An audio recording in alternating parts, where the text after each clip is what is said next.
तर पदभार स्वीकारल्यावर आज रात्रीच उपमुख्यमंत्री सुनेत्रा पवार दिल्लीला रवाना होणार आहेत। उद्या पंतप्रधान मोदी आणि गृहमंत्री अमित शहांची त्या भेट घेणार आहेत। मुख्यमंत्री देवेंद्र फडणवीसांनी सोमवारी रात्री उशिरा दिल्ली दौरा केला। यानंतर आज उपमुख्यमंत्री सुनेत्रा पवार देखील दिल्लीसाठी रवाना होणार आहेत। त्यांच्यासोबत प्रदेशाध्यक्ष सुनील तटकरे आणि प्रफुल्ल पटेल हे देखील असणार आहेत। उपमुख्यमंत्री पदाची शपथ घेतल्यावर सदिच्छा भेट घेण्यासाठी त्या जात असल्याची माहिती उपमुख्यमंत्री कार्यालयाने या संदर्भात दिली आहे। विधानसभा सल्लागार समितीची बैठक आहे।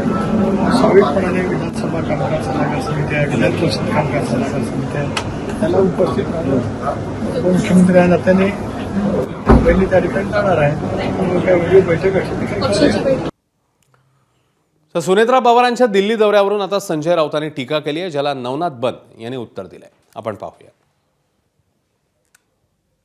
दिल्लीमध्ये त्यांना येऊन त्यांच्या पक्षाच्या जे प्रमुख नेते आहेत त्यांना भेटावंच लागेल। जरी राष्ट्रवादी काँग्रेस पक्ष याचं चिन्ह जरी वेगळं असलं, मूळ शरद पवारांचं चिन्ह त्यांच्याकडे आलेलं आहे आणि ते बेकायदेशीरपणे आलेलं आहे। जसं धनुष्यबाण आहे हे बेकायदेशीरपणे शिंदे गटाला गेलेलं आहे, त्याच्यामुळेच त्यांना सगळं जे काय यश मिळतं आहे सर्वत्र हा त्याचाही परिणाम आहे। दिल्लीत येऊन त्यांनाही राष्ट्रवादी काँग्रेसच्या सध्याच्या मूळ प्रमुखांना भेटावं लागेल।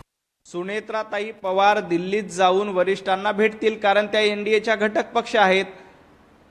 संजय राऊत हे सातत्यानं राहुल गांधींची दलाली करण्याचं काम करतात, राहुल गांधींची चाटुगिरी करण्याचं काम करतात। कशासाठी करतायत तर तुम्हाला खासदारकी मिळावी एवढ्याच आमिषापोटी सातत्यानं राहुल गांधींच्या चरणावर देऊन उबाटा गट अर्पण केला आहे।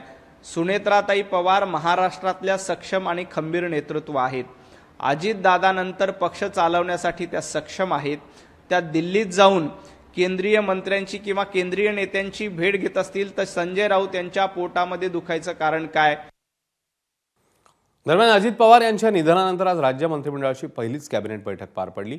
या बैठकीत अजित पवारांनी यापूर्वी मांडलेल्या 3 महत्त्वाच्या निर्णयांना मुख्यमंत्र्यांनी मान्यता दिली आहे। बारामती क्रीडा संकुलासाठी 75 कोटी रुपयांचा निधी मंजूर झालाय। सोबतच वालचंदनगर रत्नापूर MIDC करता 1000 एकर जागा उपलब्ध करून देण्याचा निर्णय झाला। तर राज्यात 11 अतिरिक्त जिल्हाधिकाऱ्यांची नियुक्ती करण्यालाही कॅबिनेटने मान्यता दिली।